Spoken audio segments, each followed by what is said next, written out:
Welcome and स्वागत है आप सबका रोजगार इन उत्तराखंड में, आपका अपना चैनल। तो आज हम बात करने वाले हैं जो हमारे एग्रीकल्चर के बचे हुए टॉपिक्स थे उनके बारे में, और सारे के सारे टॉपिक्स हम आज की क्लास में ही क्वेश्चन एंड आंसर्स में कंप्लीट कर लेंगे। ठीक है।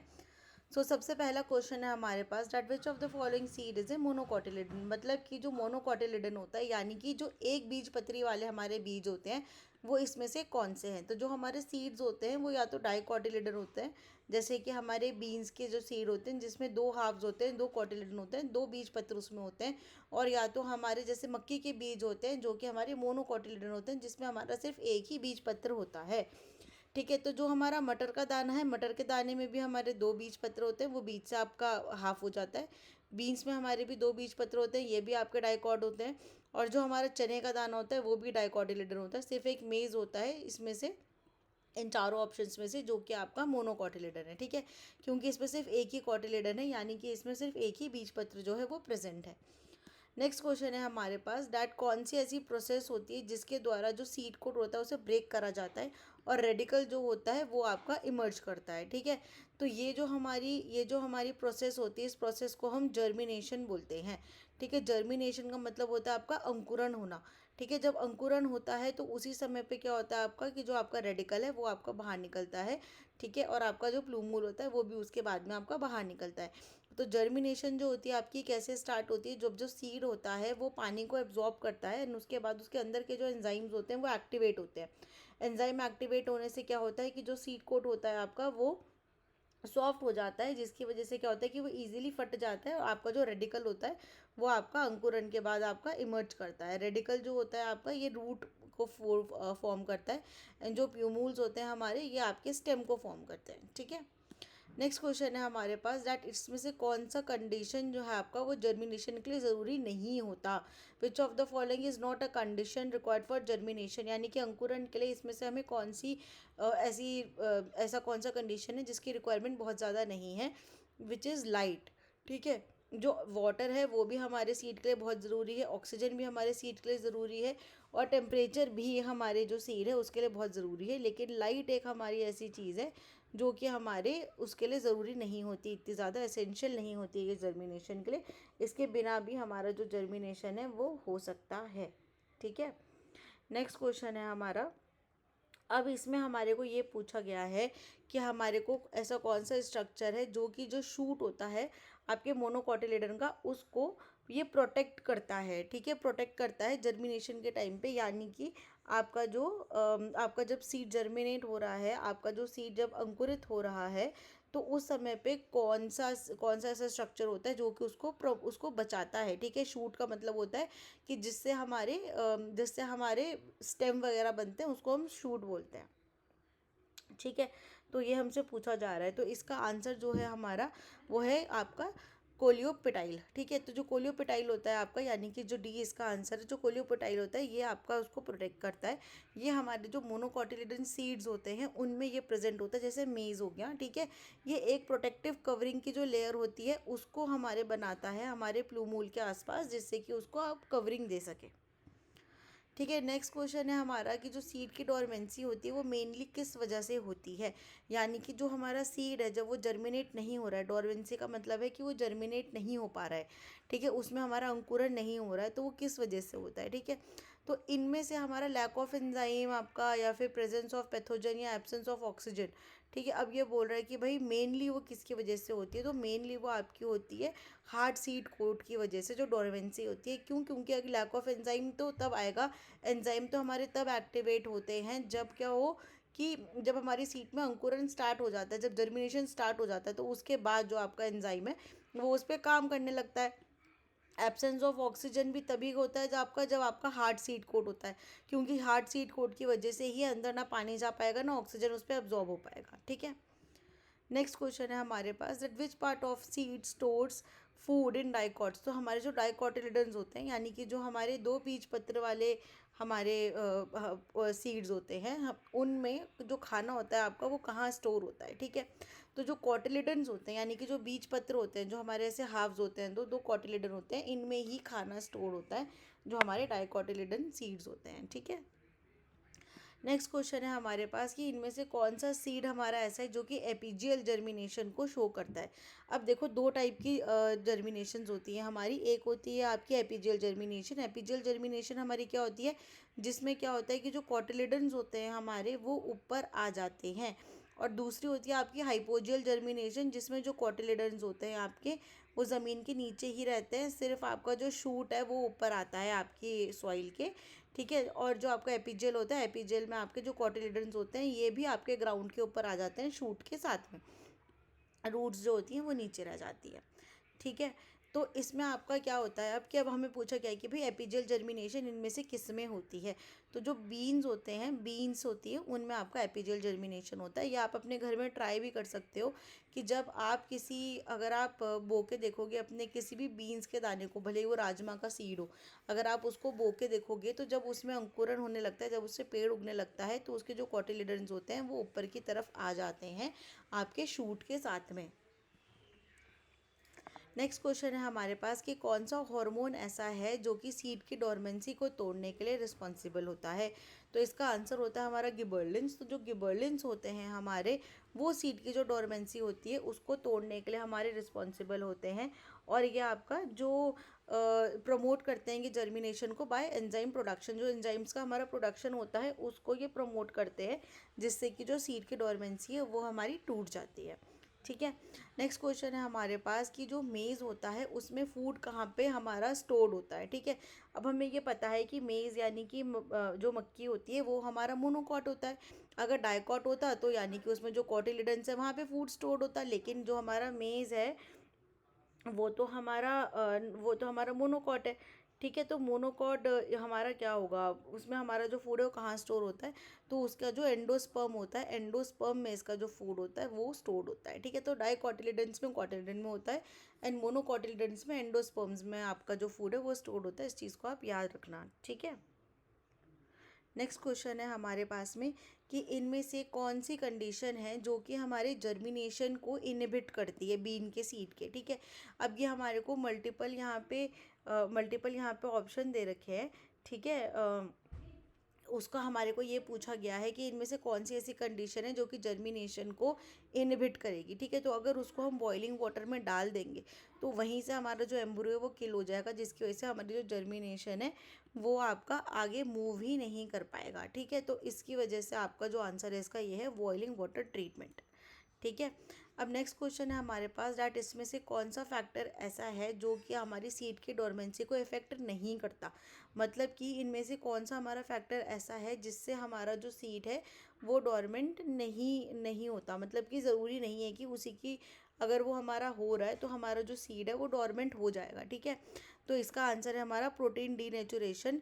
तो प्रोटीन डी नेचुरेशन जो होता है हमारा, ये हमारा एक रेगुलर बायोलॉजिकल फैक्टर नहीं होता जिसकी वजह से सीड हमारा डोरमेंट हो जाए। तो डोरमेंसी होती है वो मेजरली हमारे सीड कोट की इम्परमेबिलिटी, यानी कि जो हमारा सीड कोट है वो बहुत ज़्यादा भारी होने की वजह से होता है, या फिर आपका इस वजह से हो जाता है कि एब्सिसिक एसिड का जो लेवल है वो हमारा बढ़ जाता है। ठीक है। ये सारी की सारी जो फैक्टर्स है, या फिर जो हमारे इन्वायरमेंट के फैक्टर्स हैं, अगर वो हमारे उस पर काम कर रहे हैं तो हमारे सीड की डोरमेंसी होती है।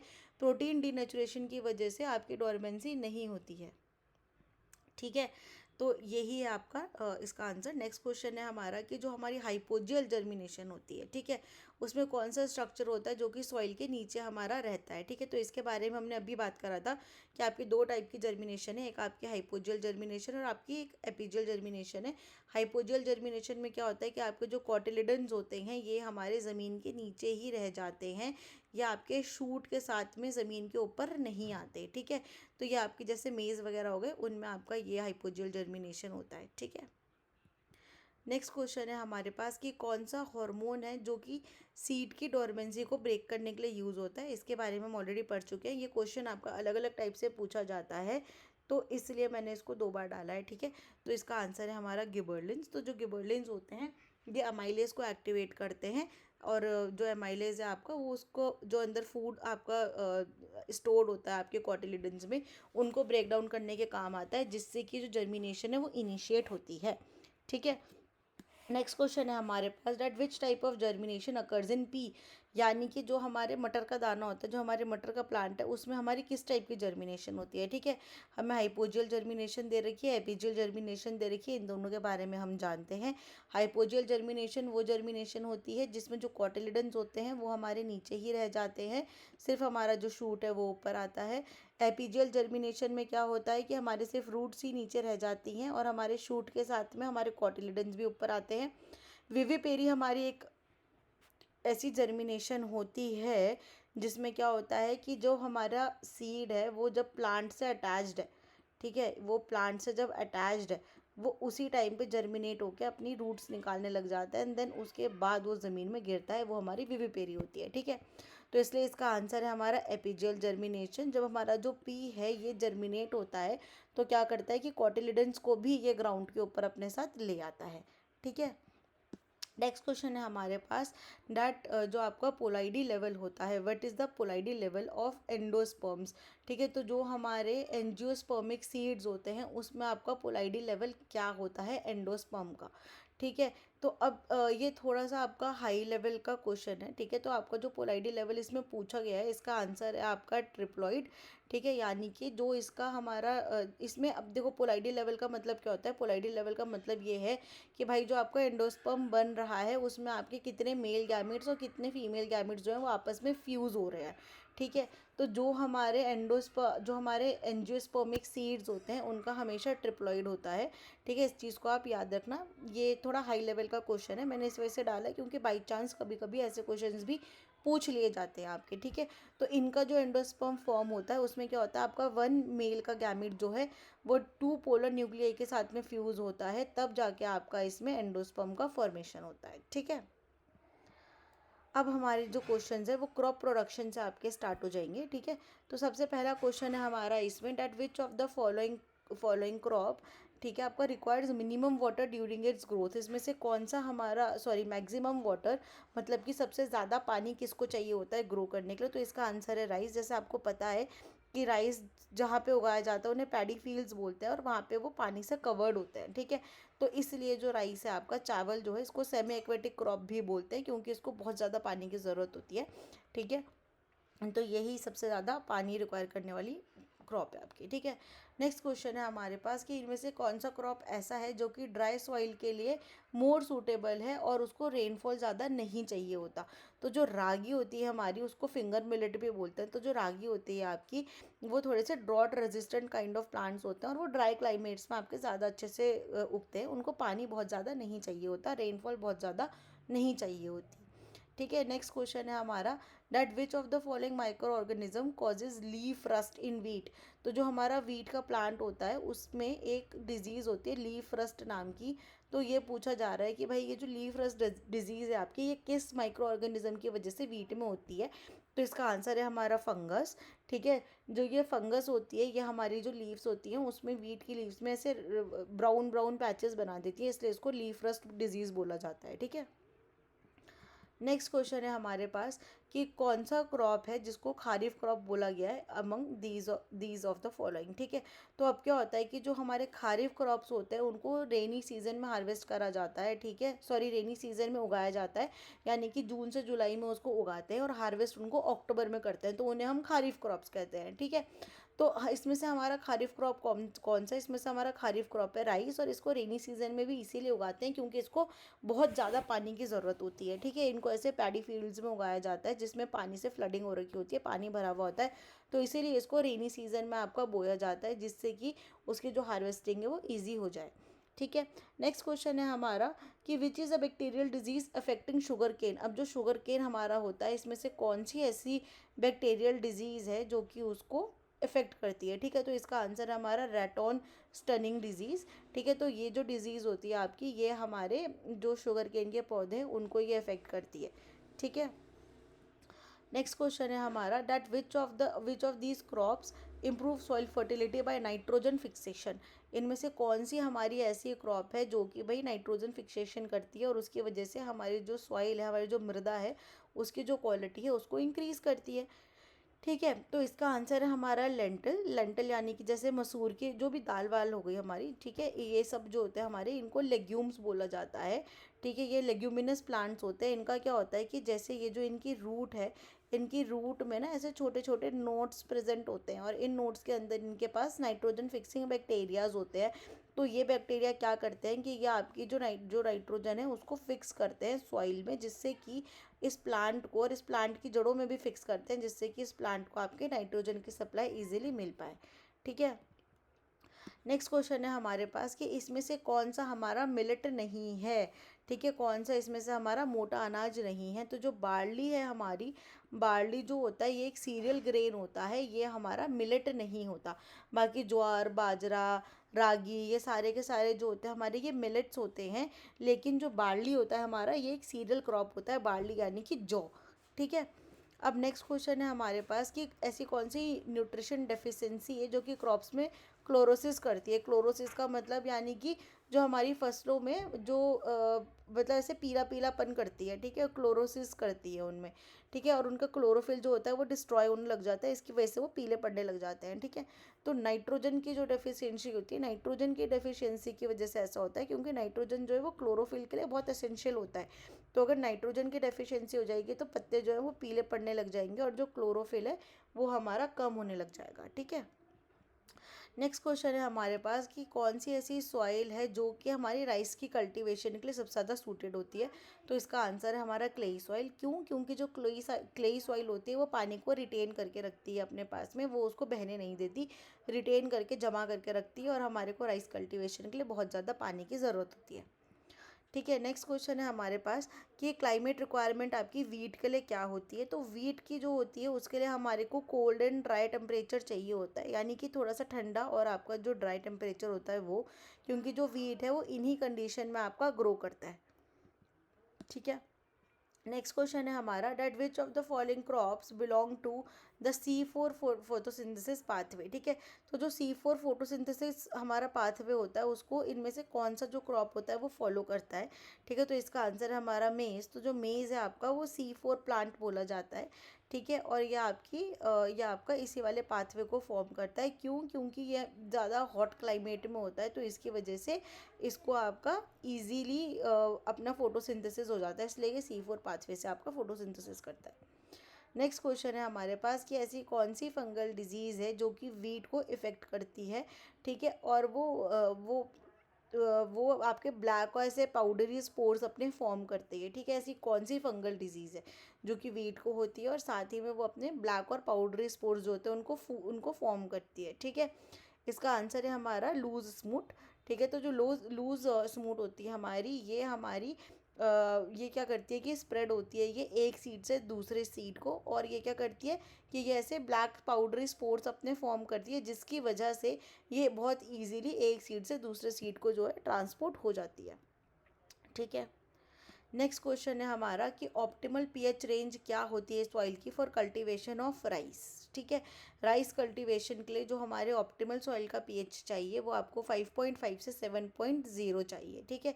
क्योंकि जो राइस होता है आपका उसको स्लाइटली एसिडिक से न्यूट्रल पीएच चाहिए होता है ताकि वो अपने न्यूट्रिशन को अपटेक कर सके। ठीक है। अब नेक्स्ट क्वेश्चन है हमारे पास कि जो मिलेट्स होते हैं वो हाईली रेजिस्टेंट किसके लिए होते हैं। ठीक है। मतलब कि उनको ऐसा कौन सी चीज़ है, जो हमारे मिलेट्स हो गए, जो हमारा अनाज होता है, मोटा अनाज जो हमारा होता है, वो कौन सी चीज़ को विथस्टैंड कर जाते हैं, कौन सी चीज़ को झेल जाते हैं। ठीक है। फंगल डिजीज़ भी वो नहीं झेल पाते, बैक्टीरियल इन्फेक्शन भी नहीं झेल सकते, आपका लो पीएच सॉइल भी नहीं झेल सकते। वो क्या झेल जाते हैं? आपका सैलिनिटी एंड ड्राउट झेल जाते हैं।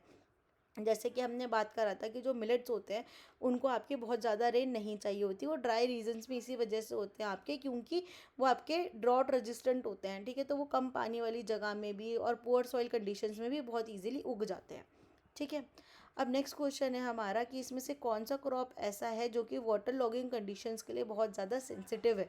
ठीक है। तो इसका आंसर होता है हमारा लेंटिल्स, यानी कि जैसे मसूर की जो दाल होती है, तो इनको क्या चाहिए होता है, इनको वेल ड्रेन्ड सॉइल चाहिए होती है। मतलब कि अगर इनकी जहाँ पे ये उग रहे हैं वहाँ पे अगर पानी की क्वांटिटी थोड़ी ज़्यादा हो जाती है तो इनकी जो रूट्स होती हैं उनमें रॉट होने लगता है, मतलब कि वो सड़ने लग जाती है।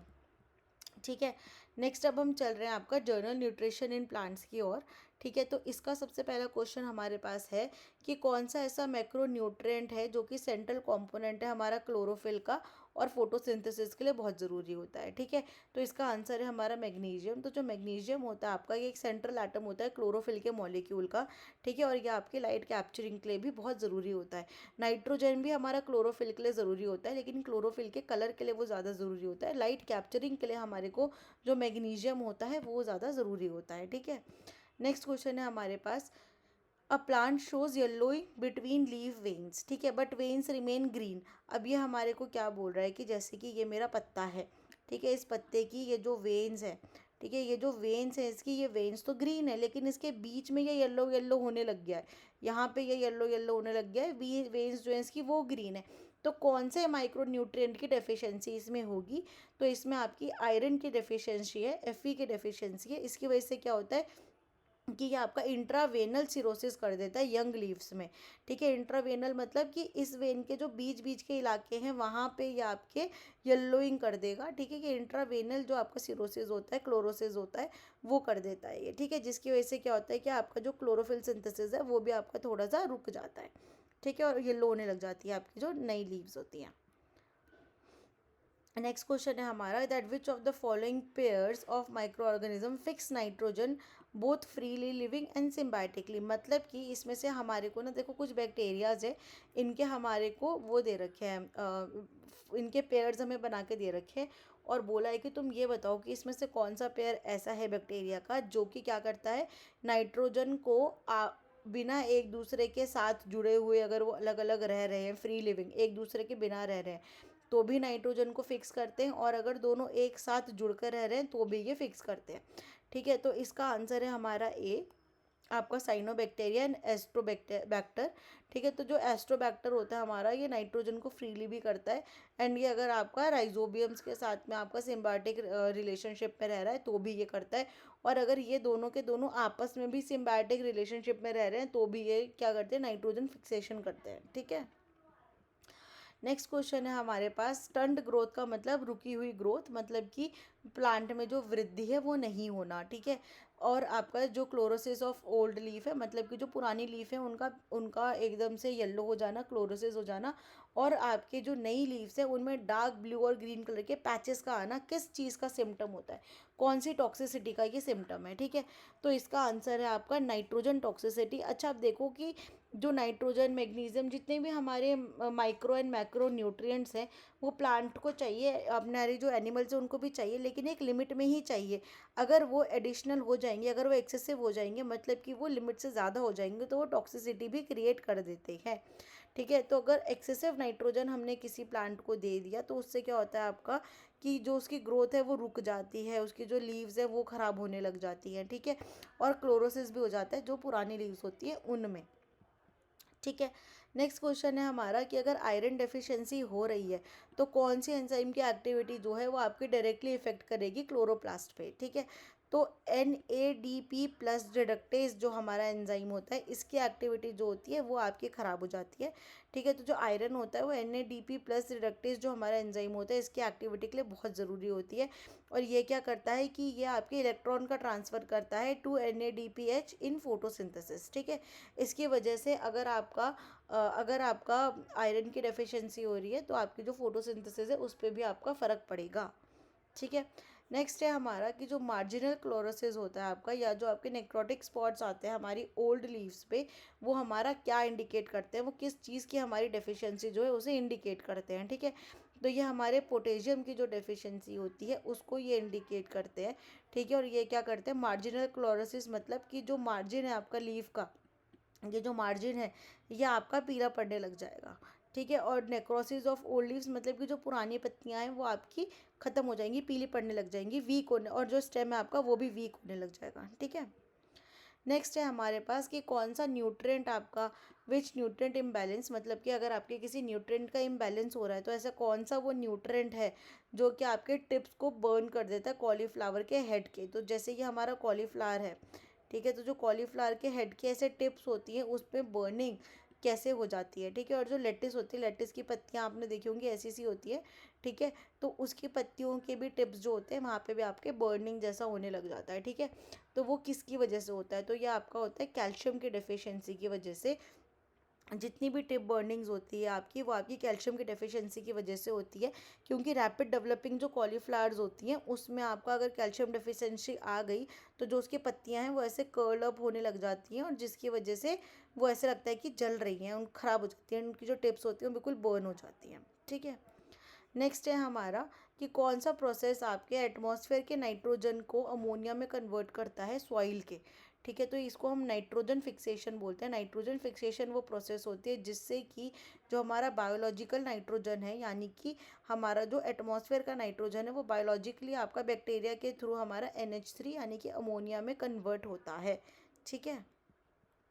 नेक्स्ट क्वेश्चन है हमारा कि जो लेग्यूम की रूट नोड्यूल्स होती है, ठीक है, तो उसमें ऐसा कौन सा मॉलिक्यूल हमारा रेगुलेट करता है ऑक्सीजन की सप्लाई को नाइट्रोजनेस के लिए, ठीक है। तो इसमें हमारा जो इसका आंसर है हमारा वो है हमारा लेग्यूमोग्लोबिन, ठीक है। जो लेग्यूमोग्लोबिन होता है आपका, ये O2 के साथ में बाइंड करता है जिससे कि आपका लो फ्री ऑक्सीजन का जो हमारा टेंशन है वो मेंटेन्ड रहे, ठीक है। एंड जो हमारा ये क्या करता है कि नाइट्रोजनेस को भी ये आपका प्रोटेक्ट करता है ताकि वो इनएक्टिव ना हो जाए, ठीक है। ये ऑक्सीजन का जो फ्लो है आपका वो मेंटेन करके रखता है। नेक्स्ट क्वेश्चन है हमारे पास कि कार्बन जो है आपका, कार्बन इन प्लांट बायोमास, जो हमारे प्लांट के बायोमास में हमारा कार्बन प्रेजेंट है, ठीक है, अल्टीमेटली वो हमारे एटमॉस्फेयर में वापस रिटर्न हो रहा है बाय विच प्रोसेस, कौन सी प्रोसेस के थ्रू वो वापस से आपका जाता है, ठीक है। तो वो रेस्पिरेशन के थ्रू आपका वापस जाता है, ठीक है, क्योंकि फोटोसिंथेसिस के थ्रू तो हमारे को O2 मिलता है, ठीक है।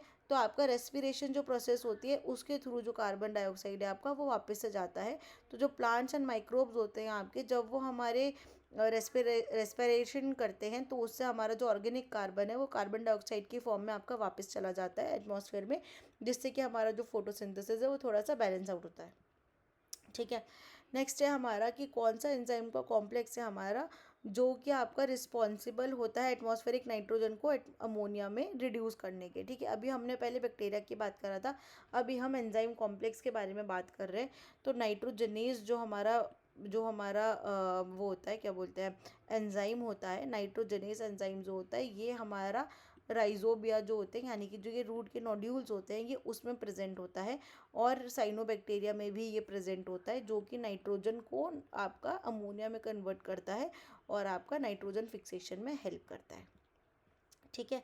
नेक्स्ट क्वेश्चन है हमारा कि कौन सा ऐसा बैक्टीरिया है जो कि आपका नॉट इन्वॉल्व है, यानी कि इन्वॉल्व नहीं होता है आपका सिम्बायोटिक नाइट्रोजन फिक्सेशन में, मतलब कि प्लांट्स के साथ में वो एक सिम्बायोटिक रिलेशनशिप में नहीं रहता और वो आपका नाइट्रोजन फिक्सेशन उनके साथ में नहीं करता है, ठीक है। तो इसका आंसर है हमारा ई.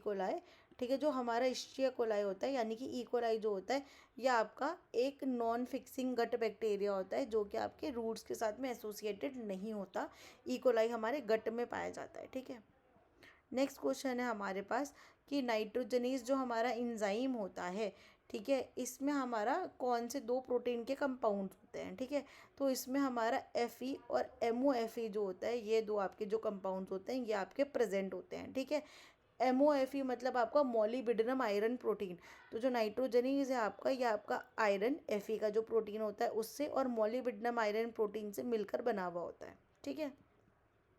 नेक्स्ट क्वेश्चन है हमारे पास that which of these is not a micronutrient for plants, इनमें से प्लांट्स के लिए कौन सा माइक्रो न्यूट्रिएंट नहीं है, मतलब कि वो प्लांट्स के लिए एसेंशियल नहीं है, ठीक है। मतलब कि अब इसका आंसर जो है हमारा वो है SC यानी कि सेलेनियम। तो जो सेलेनियम होता है वो प्लांट्स के लिए, हायर प्लांट्स के लिए एसेंशियल नहीं होता, ये हमारे जो एनिमल्स होते हैं उनके लिए एसेंशियल होता है। वाइल जो हमारा मैग्नीशियम हो गया, निकल हो गया, मॉलिबिडनम हो गया, ये सारे के सारे जो बचे हुए हैं ये हमारे प्लांट्स के लिए माइक्रो न्यूट्रिएंट्स होते हैं, ये हमारे प्लांट्स के लिए ज़रूरी होते हैं।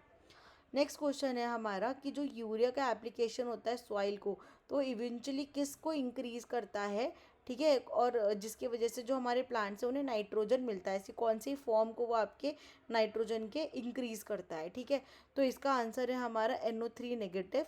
तो जो आपका यूरिया होता है वो आपका NO3 नेगेटिव जो होता है उसको वो आपका इंक्रीज करता है, जिसकी वजह से आपका मतलब जो प्लांट्स हैं उनको नाइट्रोजन मिलता है, ठीक है।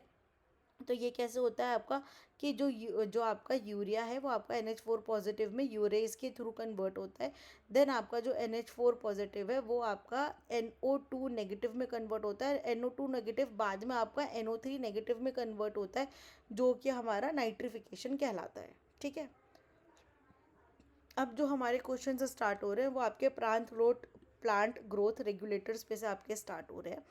ठीक है, तो सबसे पहला क्वेश्चन है हमारा इसका कि कौन सा हार्मोन हमारा ऐसा है जो कि सेल इलोंगेशन में एंड आपका फोटोट्रोपिज्म में हेल्प करता है। ठीक है, तो जो हमारे ऑक्सिन्स होते हैं, IAA भी इनको बोलते हैं। ठीक है, मतलब इसका एक एग्जांपल होता है। तो जो ऑक्सिन्स होते हैं हमारे, ये आपकी जो सेल वॉल है उसको इलोंगेट करने में हेल्प करते हैं, लूजनिंग करने में उसको हेल्प करते हैं, और ये टुवर्ड्स द लाइट की तरफ आपका मूवमेंट करते हैं। ठीक है, तो नेक्स्ट क्वेश्चन है आपका कि गिबरलिंस को हम क्या बोलते हैं। तो जो गिबरलिंस होते हैं हमारे, वो आपकी दो चीज़ों के लिए बहुत ज़्यादा माने जाते हैं। एक तो उनका प्रमोट होता है जो वो स्टेम के इलोंगेशन को, मतलब कि जो स्टेम के ऊपर बढ़ने को, उसको प्रमोट करते हैं। दूसरा ये क्या करते हैं, जर्मिनेशन को इंड्यूस करते हैं। तो अगर कोई प्लांट हमारा डोरमेंट पड़ा हुआ है तो उसकी डोरमेंसी तोड़ने के लिए भी हमारे जो गिबरलिंस है वो यूज़ होते हैं। तो इन चीज़ों का आप ध्यान रखना। ठीक है, दूसरा ये फ्लावरिंग भी इंड्यूस करते हैं, मतलब कि अगर किसी पौधे पे फूल नहीं उग रहे हैं तो अगर आप उस पर गिबरलिंस छिड़कोगे तो उसकी जो फ्लावरिंग है वो इंड्यूस हो जाएगी। नेक्स्ट क्वेश्चन है हमारा कि कौन सा रेगुलेटर है जो कि लीफ सेंसेस को डिले करता है और सेल डिवीजन को प्रमोट करता है। ठीक है, तो इसका आंसर है हमारा साइटोकाइनिन। जो हमारे साइटोकाइनिन्स होते हैं ये आपकी एजिंग को डिले करते हैं। सेंसिस का मतलब होता है कि एजिंग को, यानी मैच्योरिटी को डिले करते हैं। ठीक है, और ये सेल के जो डिवीजन होते हैं तो इसलिए ये आपके सेल की ग्रोथ जो होती है उसको भी प्रमोट करते हैं, क्योंकि डिवीजन प्रमोट करते हैं। ठीक है, नेक्स्ट क्वेश्चन है हमारा कि कौन सा हार्मोन है आपका जो कि मेजर रोल प्ले करता है फूड के राइपनिंग में, मतलब कि जो हमारे फ्रूट्स होते हैं, जो हमारे फल होते हैं, जब वो पक रहे होते हैं तो कौन सा हार्मोन उसमें आपको चाहिए रहता है। तो इसका आंसर होता है हमारा इथिलीन। तो जो इथिलीन होता है आपका, ये गैस के फॉर्म का हार्मोन होता है, और यही आपका जो राइपनिंग होती है उसको आपका इंड्यूस करता है। ठीक है, और देन बाद में ये आपका जो बुढ़ापा आता है हमारे पौधों में, ठीक है, जिसको हम सेंसेस कहते हैं, यानी कि उम्र बढ़ना जो हमारा होता है, और हमारे पौधों का जो हमारे प्लांट्स होते हैं उन पे लगे हुए जो हमारे फ्रूट्स होते हैं वो भी अपने आप टूट के नीचे गिर जाते हैं ना, उसको हम एब्सिसन कहते हैं। तो उसको भी ये प्रमोट करते हैं। ठीक है, एथिलीन। नेक्स्ट क्वेश्चन है हमारा कि जो एब्सिसिक एसिड होता है वो किस चीज़ के लिए आपका रिस्पॉन्सिबल होता है। तो एब्सिसिक एसिड इसमें से हमारा प्राइमरी आपका स्टोमेटल क्लोजिंग के लिए आपका रिस्पॉन्सिबल होता है। ठीक है, तो जब हमारा स्टोमेटा जो होता है, जो हमारी फोटोसिंथेसिस चलती है, तो उसके टाइम पे जो हमारा स्टोमेटल क्लोजिंग होती है उसके लिए आपका ये हेल्प करता है। ठीक है, नेक्स्ट क्वेश्चन है हमारा कि which growth regulator is use to break seed dormancy and induce germination in onions. तो देखो, कहीं पे भी अगर हमारी डोरमेंसी रोकने की बात आ रही है, तोड़ने की बात आ रही है, तो हमेशा जो हमारे गिबरलिंस होते हैं यही हमारा इसका आंसर होते हैं, भले ही किसी भी सीड की बात हो रही हो। ठीक है, अब नेक्स्ट क्वेश्चन है हमारा कि आपका जो फोटो पीरियोडिज्म होता है आपका, तो वो कौन सा प्लांट उसके लिए रिस्पॉन्सिबल होता है, कौन से प्लांट के रिस्पॉन्सेज होते हैं ये। ठीक है, तो ये आपका जो लाइट ड्यूरेशन का हमारा होता है उस टाइम पे ये आपके रिस्पॉन्स आता है फोटो पीरियोडिज्म का। ठीक है, जो प्लांट आपके डे और नाइट का जो लेंथ होता है उसको मीज़र करते हैं, तो उसको हम फोटो पीरियोडिज्म बोलते हैं। और ये आपका जो टाइम ऑफ फ्लावरिंग होता है और अदर जो इवेंट्स होते हैं डेवलपमेंट के, वो भी आपके प्लांट के इफ़ेक्ट करते हैं। देखो, तुमने देखा होगा कि कहीं पे हमारी बहुत मोटी मोटी बड़ी बड़ी सब्जियां लगती है, कहीं पे आपके जो प्लांट्स होते हैं, जो हमारे फ्रूट्स उस पर लग रहे हैं, उनका साइज़ थोड़ा छोटा होता है। तो वो फोटो पीरियोडिज्म की वजह से ही होता है, क्योंकि जो प्लांट का रिस्पॉन्स आपका डे लाइट के ड्यूरेशन पे होता है उसकी वजह से ये होते हैं। ठीक है, नेक्स्ट है आपका शॉर्ट डे प्लांट्स के फ्लावरिंग जो होती है, when light period is shorter than a critical duration, which plant is a classic short day plant. मतलब कि जो हमारे शॉर्ट डे प्लांट हैं, ठीक है, जो शॉर्ट डे हमारे प्लांट के फ्लावर्स होते हैं, जब लाइट पीरियड जो होता है वो क्रिटिकल से भी कम होता है, तो उस समय पे आपके कौन से फ्लावर्स जो हैं वो ज़्यादा आपके यूज़ होते हैं, सबसे बढ़िया उस चीज़ में वो काम करते हैं। तो इसका आंसर है हमारा आपका क्रिस्थेनम। ठीक है, जो हमारा क्रिस्थेनम के फ्लावर्स होते हैं आपके, ये आपके नाइट के लेंथ के फ्लावर्स होते हैं जो हमारे रात में उगते हैं। ठीक है, तो इसकी वजह से इनको बहुत ज़्यादा डे लाइट की या लॉन्ग डेज की ज़रूरत नहीं होती। ठीक है, अब हमारा नेक्स्ट क्वेश्चन है कि आपका जो वर्नलाइजेशन है वो किस चीज़ से हमारा इंड्यूस होता है। ठीक है, तो जो वर्नलाइजेशन होता है हमारा ये प्रोलॉन्ग्ड कोल्ड से हमारा इंड्यूस होता है। ठीक है, तो इसमें क्या होता है कि एक्सपोजर होता है आपका आपके लो टेम्परेचर को, जिससे कि जो फ्लावरिंग है हमारे प्लांट्स में वो हम इंड्यूस करवा सकें। ठीक है, नेक्स्ट क्वेश्चन है हमारा that which of the following is a long day plant. अब इसमें से हमारा लॉन्ग डे प्लांट कौन सा है, कौन सा हमारा ऐसा प्लांट है जिसको आपका एक्सेसिव आपका डे लाइट की ज़रूरत होती है। तो जो स्पिनिच होता है हमारा ये आपका एक लॉन्ग डे प्लांट होता है, क्योंकि इसको आपका अच्छी खासी डे लेंथ चाहिए होती है ताकि ये फ्लावर कर सके। ठीक है, नेक्स्ट क्वेश्चन है हमारे पास how does cytochrome mediate photoperiodism. तो जो हमारे साइटोक्रोम्स होते हैं वो फोटो पीरियोडिज्म को कैसे मीडिएट करते हैं, ये हमसे पूछा जा रहा है यहाँ पे। ठीक है, तो इसका आंसर है हमारा A, by interconverting P R and P R F R forms in response to red and far red light. तो यानी कि जो हमारे दिन के टाइम पे या जो हमारी नॉर्मल जो हमारी रेड लाइट आती है आपकी सन की एनर्जी से, जो जो हमारी सनलाइट होती है उसमें आपके अलग अलग फ्रिक्वेंसी पे अलग अलग लाइट्स होती हैं। ठीक है, तो जो उसकी हमारी रेड लाइट होती है और जो फार रेड लाइट होती है आपकी, उसको यानी कि हमारे पी आर को पी एफ आर को ये कन्वर्ट करता है, ये इनको आपस में इंटर कन्वर्ट करता है। ठीक है, तो इसकी वजह से जो फोटोक्रोम है आपका वो आपका मीडिएट करता है फोटो पीरियोडिज्म को। ठीक है, और इसी की वजह से आपका फ्लावरिंग का जो रिस्पॉन्स होता है वो भी हमारा डिटरमाइन होता है। ठीक है, नेक्स्ट क्वेश्चन है हमारा कि इथिलीन इंड्यूस जो हमारे सेंसेस होता है वो कौन से प्लांट्स में हमारा होता है। ठीक है, सेंसेस का मतलब है हमारा जो बुढ़ापा आता है उसमें। ठीक है, तो वो बोल रहे हैं कि भाई इथिलीन जिसको इंड्यूस करता है वो इसमें से किस में आता है, तो सब में ही आता है वो, आपके पेटल में भी आता है, रूट में भी आता है, लीव्स में भी आता है। ऐसा नहीं होगा कि सिर्फ और सिर्फ पेटल ही आपका बूढ़ा होगा तो पूरा का पूरा प्लांट ही आपका बूढ़ा होगा। वो सब जगह की ही आपकी जो एजिंग है उसको प्रमोट करता है। ठीक है, नेक्स्ट क्वेश्चन है हमारे पास कि कौन सा रेगुलेटर हमारा एंटेगनाइज गिबरलिंस ड्यूरिंग सीड डोरमेंसी। मतलब कि सीड डोरमेंसी के टाइम पे कौन सा हमारा ऐसा रेगुलेटर है जो आपके गिबरलिंस के साथ में झगड़ता है ताकि वो डोरमेंट रख पाए उसको।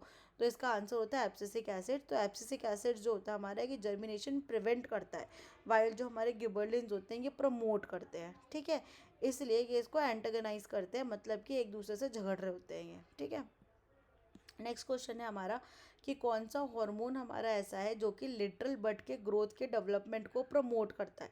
ठीक है, तो जो हमारे साइटोकाइनिन्स होते हैं ये हमारे लेटरल बड की जो हमारी यानी मेरिस्टेम की जो हमारी ग्रोथ होती है उसको ये प्रमोट करते हैं ऑक्सिन्स के साथ में। ठीक है, नेक्स्ट क्वेश्चन है हमारा कि कौन सा हार्मोन है जो कि आपका रिस्पॉन्सिबल है लीफ के एब्सेशन के लिए, यानी कि जो हमारी पत्तियों का टूट के गिर जाना है उसके लिए। ठीक है, डेसिडियस स्टेज में, जो कि विंटर के टाइम पे, जैसे आपको पता है कि डेसिडियस जो ट्रीज होते हैं वो विंटर के टाइम पे अपनी लीव्स को शेड कर देते हैं। ठीक है, तो कौन सा हार्मोन उसके लिए हमारे रिस्पॉन्सिबल है। तो जहाँ पे भी हमारी एजिंग की या आपके एब्सेशन की बात आ रही है तो वहाँ पे हमारा जो इथिलीन है यही हमेशा रिस्पॉन्सिबल होता है। ठीक है, तो ये आपका क्या करता है कि ये उस टाइम पे आपके जो लीफ का फॉलिंग है उसको ट्रिगर कर देता है ठंडियों के टाइम पे। नेक्स्ट क्वेश्चन जो है हमारे, अब ये हमारे लाइफ स्टॉक से है। ठीक है, तो सबसे पहला क्वेश्चन है हमारा कि जो पोल्ट्री फार्मिंग में हमारा रेशो होता है कैल्शियम टू फॉस्फोरस का, ठीक है, जो कि हम फीड में मिक्स करते हैं वो क्या होता है। तो इट्स 2:1।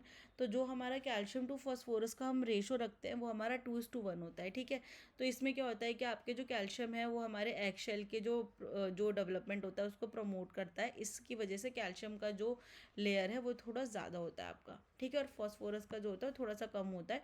और फॉस्फोरस हमारे को किस लिए चाहिए होता है कि ताकि शेल की जो क्वालिटी है वो प्रॉपर बनी रहे। नेक्स्ट क्वेश्चन है हमारा कि जो एपीकल्चर है वो क्या प्रैक्टिस होती है। तो एपीकल्चर जो होता है वो आपकी बी कीपिंग की जो प्रैक्टिस होती है उसे एपीकल्चर बोलते हैं। इसमें आपके बी हाइव्स का मैनेजमेंट होता है और आपके जो हनी होता है और वैक्स होता है वो आपको वहाँ से मिलता है। ठीक है, एपीकल्चर जो आपका एपिस होता है वो बी होती है, इसलिए उसको एपीकल्चर बोला जाता है। नेक्स्ट क्वेश्चन है हमारा कि जो सिल्क वॉर्म का लार्वा होता है, ठीक है, वो मलबेरी लीव्स पे जब फीड कर रहा होता है तो उसको हम क्या बोलते हैं। ठीक है, उस प्रोसेस को हम क्या बोलते हैं, उस पूरे कल्चर को हम क्या बोलते हैं। ठीक है, तो इसे आपका मलबेरी सेरीकल्चर बोला जाता है। सेरीकल्चर क्या होता है आपका, सेरीकल्चर में जो सिल्क वर्म्स होते हैं उनका जो मैनेजमेंट होता है, उनका जो रख रखाव होता है उसको हम सेरीकल्चर बोलते हैं। और जब वो सिर्फ मलबेरी पे ही आपके सिल्क का जो वर्म है वो फीड कर रहा है तो उसको मलबेरी सेरीकल्चर बोलते हैं। ठीक है, नेक्स्ट है आपका कि पिग की जो हमारी रेयरिंग होती है, ठीक है, तो उसमें हाईएस्ट प्रोटीन रिक्वायरमेंट हमारी कौन से टाइम पे होती है? जब हम पिग की रेयरिंग करते हैं, यानी कि जब हम पिग का रख रखाव करते हैं, पालन करते हैं, सुअर का पालन जब हम कर रहे हैं, ठीक है, तो जो हमारा लैक्टेशन का टाइम होता है, तो उस समय पे सबसे ज़्यादा आपकी प्रोटीन की रिक्वायरमेंट होती है, क्योंकि मिल्क का प्रोडक्शन भी कर रहा होता है आपका पिग, ठीक है। नेक्स्ट है आपका दो जो बॉयलर्स होते हैं, ठीक है, उसको हम किस वजह से रेस करते हैं? तो बॉयलर्स हमारे ऐसे चिकन्स होते हैं जो कि आपके अंडे नहीं देते, ठीक है, तो वो सिर्फ और सिर्फ आपके जो मीट का प्रोडक्शन होता है उसके लिए उनको पैदा करा जाता है और उनका रख रखाव करा जाता है, रेस करा जाता है उनको, ठीक है। नेक्स्ट आता है आपका कि विच बी कीपिंग मेथड, इसमें से कौन सा बी कीपिंग मेथड है हमारा जो कि आर्टिफिशियल कोम्स को यूज़ करता है मूवेबल फ्रेम्स में, मतलब कि उसमें आपके ऐसे आर्टिफिशियल आपके जो कोम्स होते हैं, जो बीज का घर होता है, आर्टिफिशियली उसे बनाया जाता है, और ये जो फ्रेम्स होते हैं, इन फ्रेम्स को एक जगह से दूसरी जगह पे आप मूव कर सकते हो, ठीक है। तो इसका आंसर है हमारा लैंगस्टॉट हाइव, ठीक है। तो ये जो हमारे हाइव्स होते हैं, ये हाइव्स आपके फ्रेम में बनाए जाते हैं, और इससे आपका जो हाइव का मैनेजमेंट है वो बहुत ज़्यादा ईजीली हो जाता है, ठीक है। नेक्स्ट क्वेश्चन है हमारा कि फ़िश फार्मिंग का इसमें से कौन सा मेथड हमारा ऐसा है, ठीक है, जिसमें कि आपकी फिंगरलिंग्स जो होती है वो पॉन्ड्स में वो कंक्रीट पॉन्ड्स में आपकी रखी जाती हैं, ठीक है, उसमें उगाई जाती हैं आपकी रेयरिंग फिंगरलिंग्स इन कंक्रीट पॉट्स, यानी कि आपके कंक्रीट के पॉन्ड्स जो बनाए जाते हैं वहाँ पे आपकी जो फिश है उनकी फार्मिंग होती है, ठीक है, बेसिकली। तो जो पिशी कल्चर है हमारा, ये इसका आंसर है हमारा। तो पिसी कल्चर में क्या होता है आपका कि जो फ्रेश वाटर की फ़िश है उसको हम कंट्रोल्ड पॉन्ड्स और टैंक्स में उनका हम क्या करते हैं, उनकी जो स्पीसीज़ होती है जैसे कार्प वगैरह हो गया, उनको वहाँ पे फार्म करा जाता है, वहाँ पे उनका पैदावार ज़्यादा करी जाती है, उनको रखा जाता है, रख रखाव करा जाता है, ठीक है, उनका पालन करा जाता है।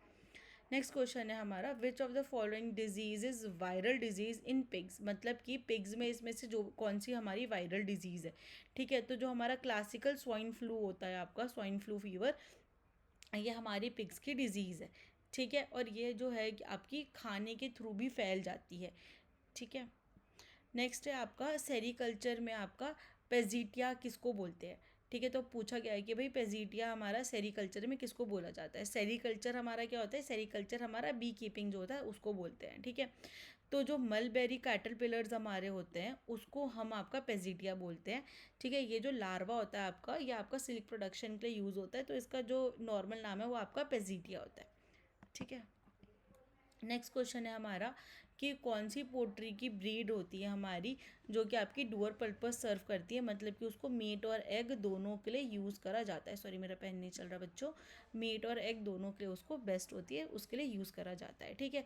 तो जो हमारा रोड आइलैंड रेड होती है हमारी, ये वाला जो हमारा स्पीसीज़ होता है ये आपका सबसे ज़्यादा बढ़िया होता है, ये आपकी डुअल पर्पस सर्व करती है, मतलब कि इससे आप एग भी ले सकते हो और इससे आप मॉडरेट मीट की भी येलिंग कर सकते हो, ठीक है। तो जब तक वो अंडे दे रही है तब तक आप उसके अंडे ले सकते हो और बाद में उसको आप मीट के लिए भी यूज़ कर सकते हो, ठीक।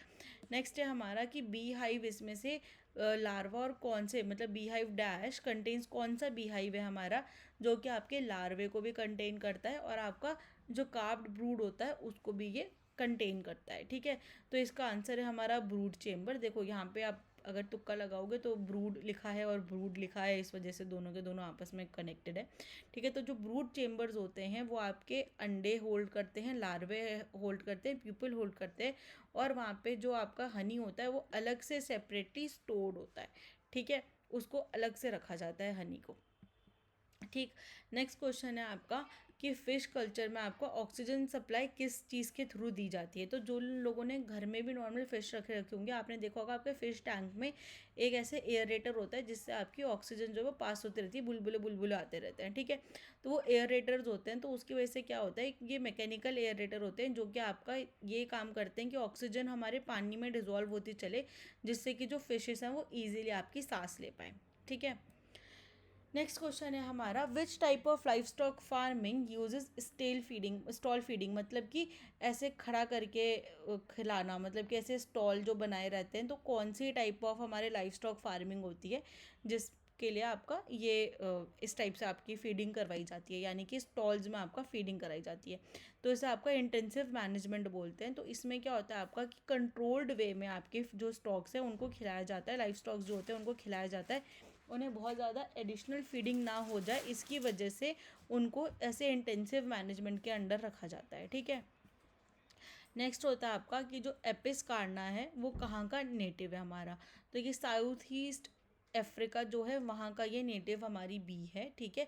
एपिस का मतलब हमारा होता है हनी बी। ठीक है। तो ये जो है आपकी ये हनी बी की एक स्पीसीज़ है, और ये आपकी साउथ ईस्ट एशिया की हनी बी होती है, ईस्टर्न हनी बी भी इसको बोलते हैं। ठीक है। नेक्स्ट है आपका, और ये हमारा आज का लास्ट क्वेश्चन है कि जो हमारा पिग का रिप्रोडक्शन होता है, कौन सी स्टेज आपकी ट्रिगर करती है आपकी मैटरनल रिकॉग्निशन ऑफ प्रेगनेंसी को, कि मतलब जब पिग्स हमारे जो रिप्रोड्यूस करते हैं तो उसके बाद में कौन सी ऐसी स्टेज होती है आफ्टर ब्रीडिंग कि जो हमें पता चल पाए कि जो हमारा पिग है वो प्रेग्नेंट है। ठीक है। तो इसका आंसर है हमारा 10 to 12 days after breeding. 10 to 12 days after breeding जो है वहाँ पे आपके मटर्नल साइंस आने लग जाते हैं, आपके प्रेगनेंसी के साइंस वहाँ पे आने लग जाते हैं। ठीक है। क्योंकि यहाँ पे आपका जो कॉर्पस लूथियम है उसका मेंटेनेंस फिर चालू करना होता है, तो इसलिए वो उसको रिकॉग्नाइज कर लेते हैं इतने 10 से 12 डेज आफ्टर ब्रीडिंग के। ठीक है। तो बच्चों इसके साथ में हमारा जितना भी आपका एग्रीकल्चर से रिलेटेड टॉपिक्स थे, जितने भी एग्रीकल्चर से रिलेटेड चीज़ें थी, सब हमने आज कवर कर ली हैं। आई होप आपको इन क्वेश्चन से काफ़ी हेल्प मिलेगी, आपको काफ़ी सारी चीज़ें क्लियर हुई होंगी।